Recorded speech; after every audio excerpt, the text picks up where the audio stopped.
Welcome to another episode of Systematic Geekology. This is a space where we seek to create and cultivate healthy conversations between those things we geek out on and the philosophical and theological questions that often arise out of our fandoms. Like, what does it mean to be human? What makes a hero? What makes a villain? How do the stories and narratives we geek out on shape how we live in the world?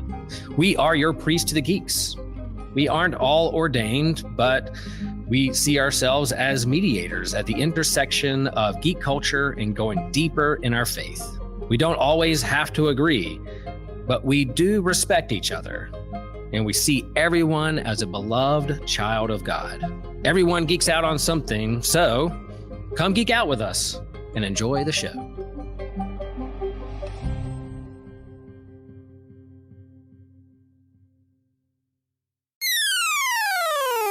This show is a proud member of the Anazal Podcast Network.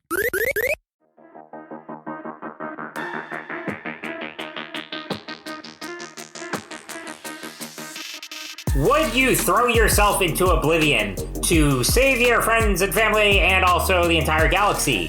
We are going to explore this question and more in this episode of Systematic Geekology. We are the Priest of the Geeks, and we have a special episode for you as part of our On Loop series.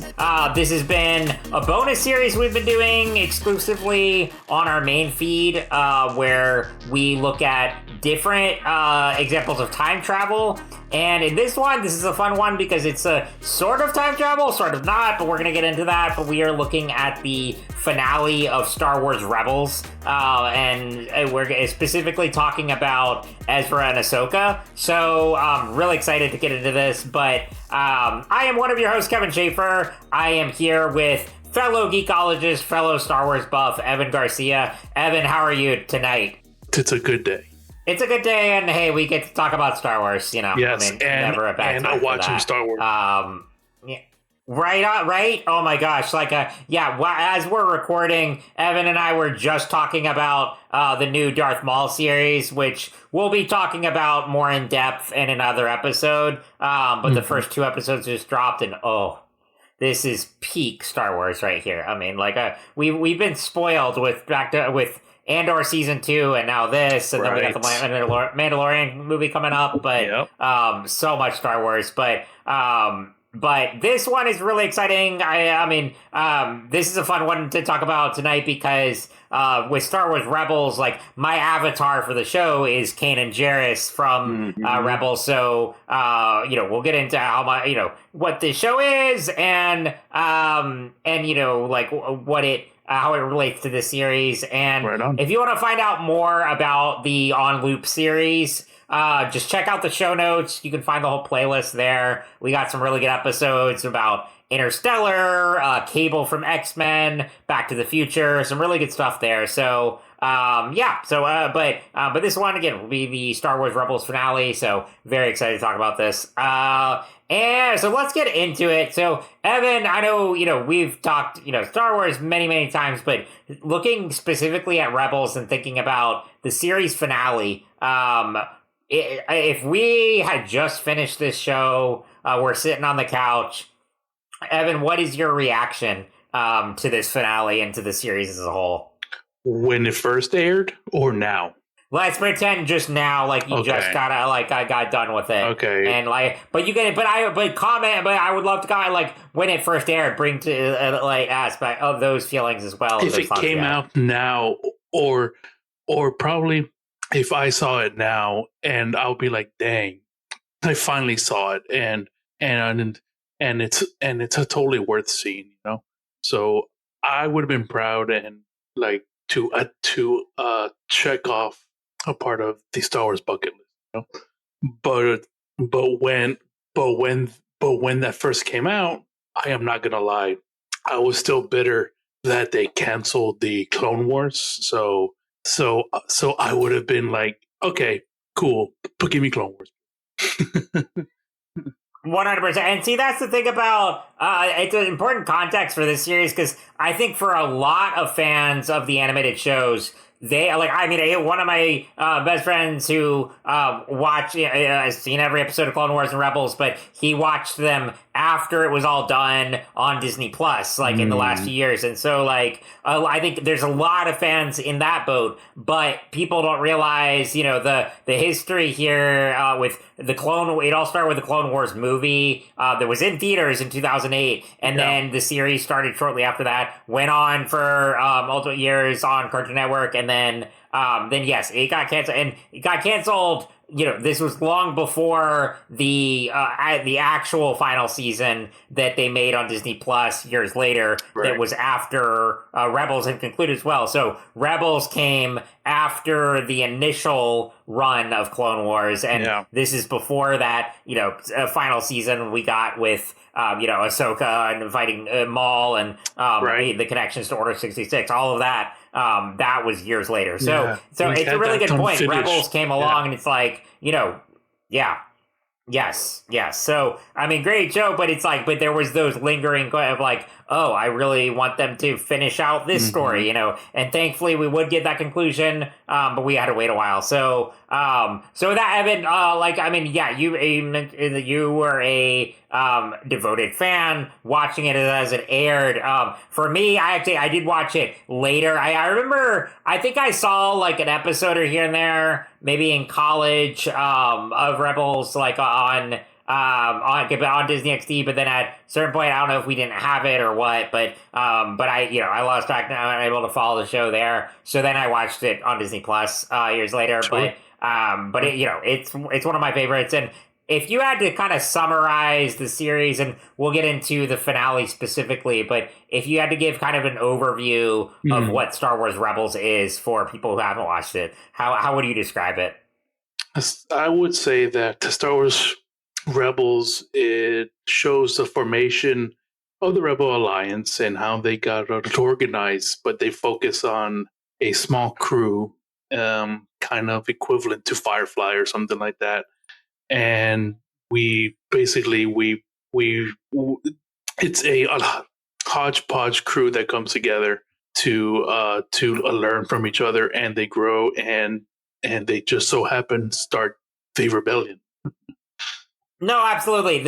The lovable ghost crew, very Firefly-esque, very ragtag group that, for the most part, they're not in it to, especially at the beginning, they're not all idealistic heroes wanting to liberate the galaxy. A lot of them are very thrust into this world, and they're doing missions here and there, but they're not. They don't really know that they're going to be this foundation for the rebellion, and that's what I really love about this series, and especially when I'm describing Clone Wars and Rebels to people, is like Clone Wars adheres to. I mean, obviously it's set during the era of the prequels, and it adheres more to that aesthetic and more to that sense of storytelling, because you have. You might have an episode that focuses on Ahsoka, then you do another one with Anakin, then you do another with Obi-Wan, then you might meet some wild supporting character that you've never heard of, and it kind of jumps around. With Rebels, it follows more of a core group of characters, and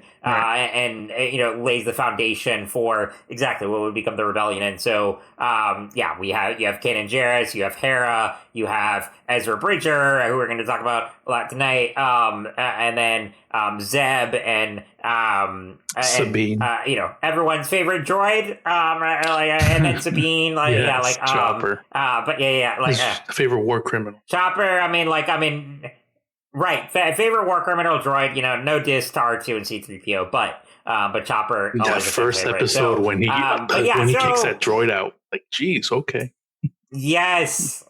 Oh my gosh, it's just like and that was one of the biggest thrills of the Ahsoka live action series was getting to see Chopper in live action. Yeah, it was an absolute delight there. So a lot happened. Oh yeah, absolutely, and a lot happens in Rebels, and we're not going to be able to get to all of it in a 30-minute episode here, but looking at the finale specifically. So over the course of 4 seasons, we follow the Ghost Crew. Ezra and Kanan are very much the Luke and Obi-Wan of this series. We see them grow. We see, big legacy characters come into play. There's a season where Vader is primary antagonist. They bring Darth Maul back. They bring in Thrawn, which was a big deal because up until this point, because Evan, had you read the Heir to the Empire novels? I read the first one. Or was this I never finished I never finished the trilogy, but yeah.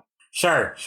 So yeah, it was a big deal to bring a character that iconic that was very essential to the old legacy novels, but hadn't really been introduced in live action or animation up until this point. And so then he became the big bad, and then they brought back Ahsoka because they kind of teased her as that was a big one, and then brought her back at the end of season 1. Yeah.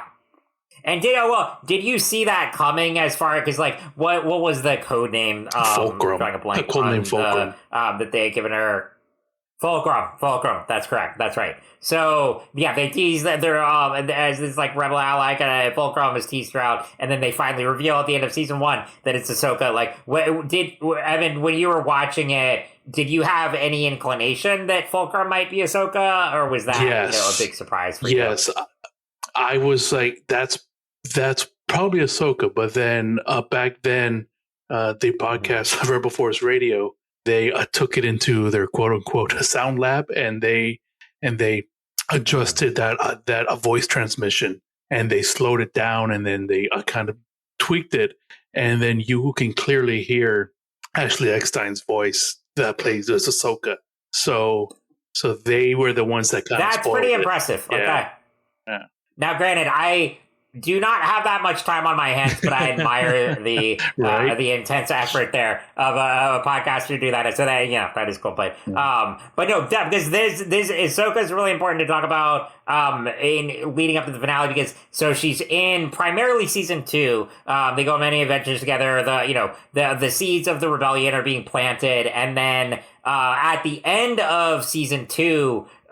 She finally confronts Darth Vader after years and years of not doing it, and once she learns that Anakin has become Vader, and they face off in this epic duel. And this was the big twist especially when we were watching this live, when we were like, "Whoa, did that just happen?" And they make it look like Ahsoka dies in this. Yes, in this I had duel. to go back. Disappears. Halfway through watching this episode, I was like, "Wait a minute. What's the whole context for this?" Because I felt that I was missing something. So I went back and I watched that episode, and yes, it was a temple started falling apart, and then we kind of didn't know who that was kind of walking away. Was that Ahsoka, or I really didn't know what happened. So that was a pretty clever storytelling where I went back to it in the final season like that. That one's pretty wild, because it's the end of season 1. They fight an Inquisitor. It's a big epic battle, but it's not like, they may just say, and then Vader is teased at the end of the season. But the season 2 finale, Maul comes back. He blinds Kanan. We witness what appears to be the death of Ahsoka, but this is where it sets it up as Ahsoka does not die, but in fact this leads to a later storyline in the final season, where the concept of the world between worlds is introduced. So and this is basically a mystical realm where people can use the Force and see different their lives from different viewpoints, and see all these different events sort of streamlined together. So this is why we are including this in this series with the On Loop, because I don't know. I don't know how well I'm explaining this, because I love this show, but it's tricky, it's a different kind of time travel, and it's a different kind of mysticism here. I don't know. What would you say to that? Because this leads to when Ezra discovers it, and he eventually finds the point where Ahsoka is about to be stabbed by Vader, and he pulls her out of it, and that's how they reunite toward the end of the series.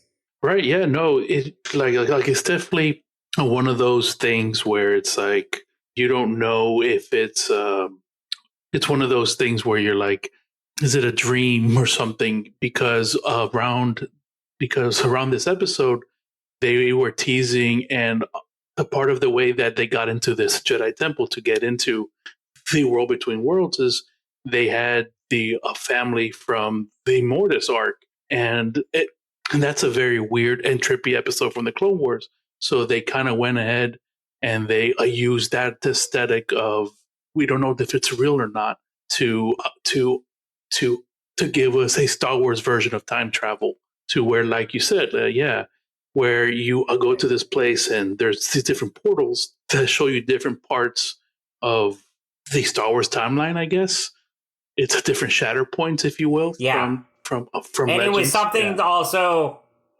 Yes. And it was something too that Palpatine was trying to access, and he had failed to. And that he was trying to use Ezra to do that too. That was another big thing that, and eventually Ezra outsmarts, and then it all leads to with the finale. That's what I teased in the intro, saying like, "Oh, would you hurl yourself into oblivion to save your friends and family in the galaxy?" Because this, in the finale. Ezra does make the ultimate sacrifice where Thrawn's army is coming to invade Lothal. Everything is a risk, and especially and Ezra knows if the Empire and if Palpatine never gets hold of the world between worlds and crushes the rebellion here, then they're all doomed. And so he takes the it's Purgil or Purgil. Purgil, yeah.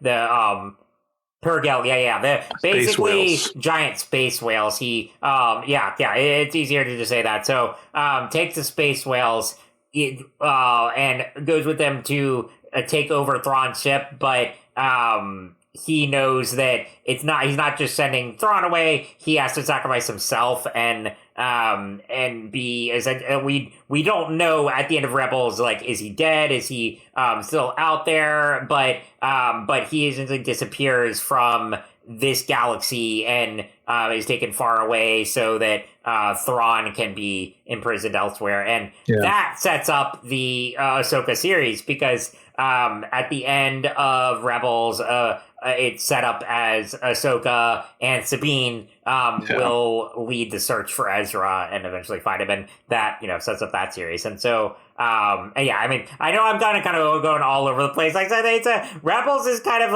other than the premise of it being a Firefly, Guardians of the Galaxy type ragtag crew in space. There, especially in the later seasons, there is a lot of mythology lore, there that was previously unexplored, and lore that was unexplored in the Star Wars universe that is kind of hard to explain if you haven't seen it. Really, so I know I'm kind of jumping all over the place here, but it is fascinating, But Evan, looking at that finale, and all the things that are happening, and that big, conclusion of like Ezra's disappearance and then setting up, his eventual search. What were your thoughts on that, when you first watched it, and what do you think about it now?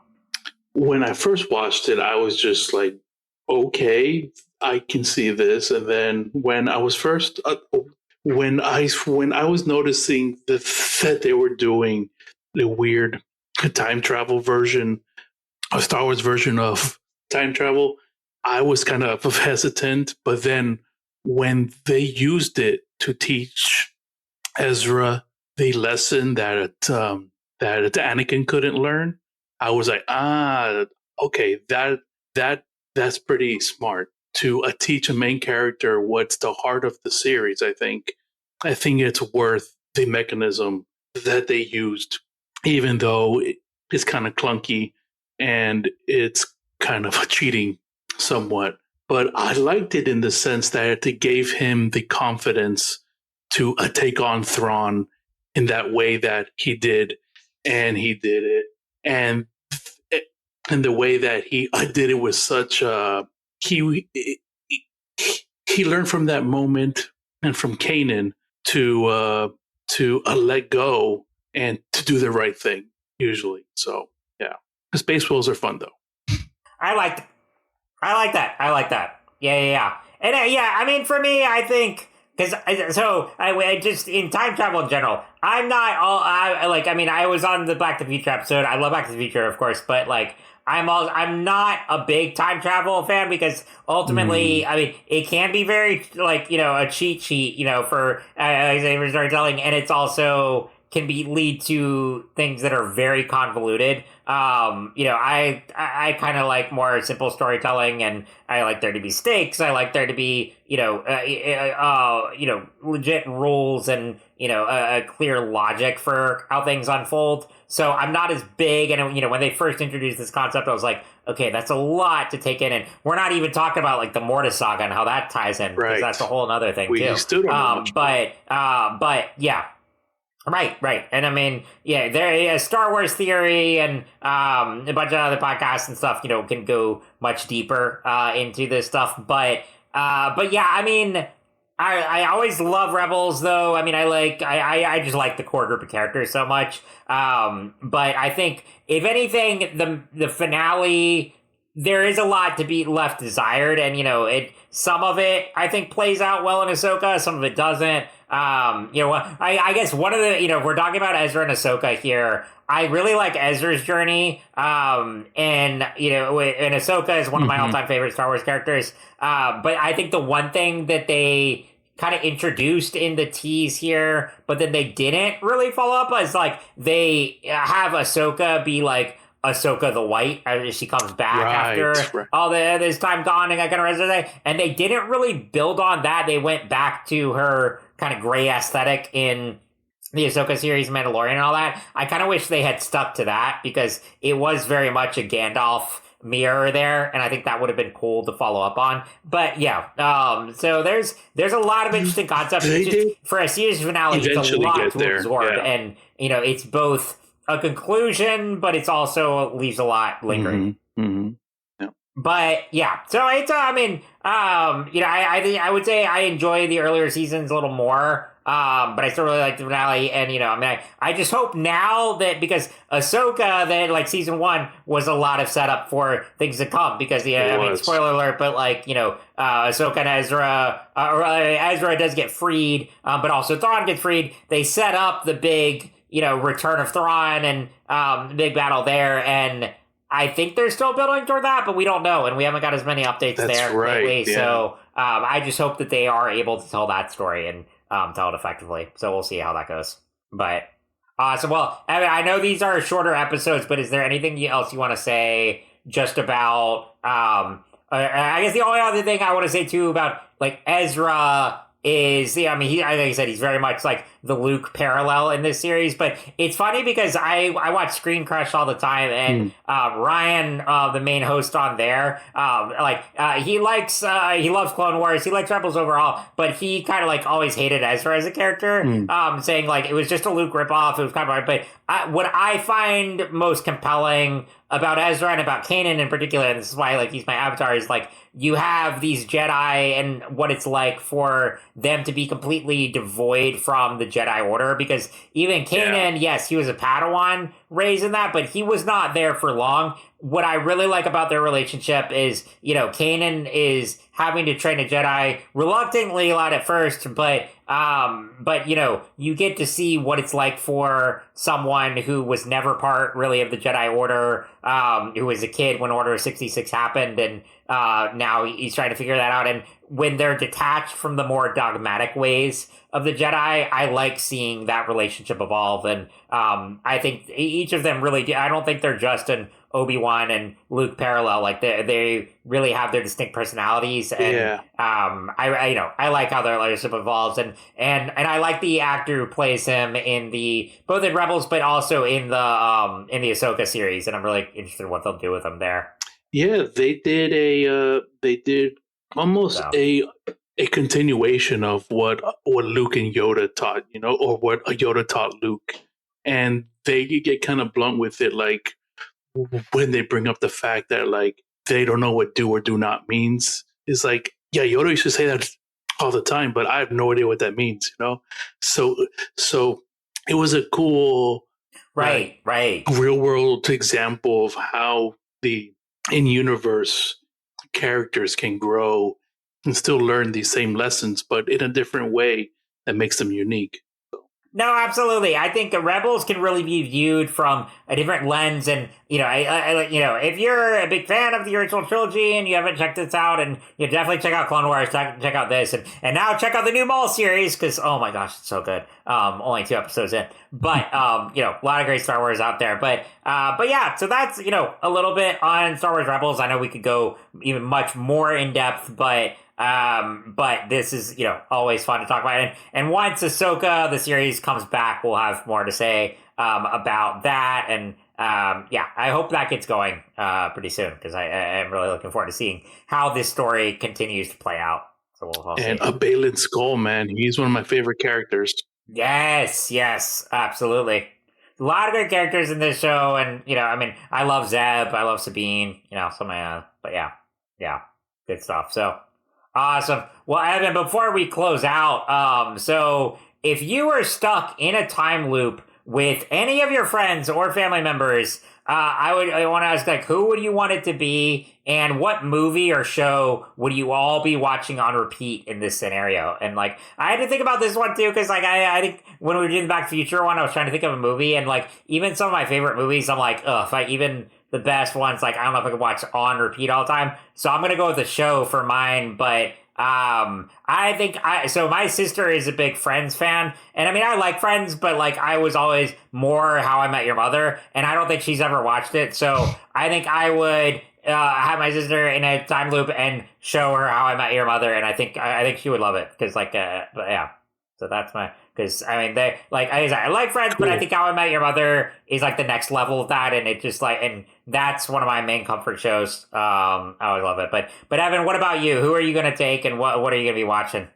I'll probably take my dad, so I could learn stuff from him. But what I would watch is probably the Star Wars Episode 1 documentary called The Beginning. That holds just a special place in my heart. That's my comfort food for movies and stuff. So I will watch that for sure. Ooh, I like it. That's original. I love it. Yeah. I wasn't sure if you were going to say with your dad, Thor, because we were talking about this on the MCU episode. That yeah. There you go. Awesome. Sweet. Well, Evan, thanks so much. This was a blast, and for our always a pleasure. And for our listeners out there, hey, rate, review the show. Check us out. And I know this one's just on our main feed, but check out our YouTube channel too. And check out the show notes for a whole playlist of this series. It's a good sign off. But just enjoy the series, and remember, we are all a chosen people, a geekdom of priests.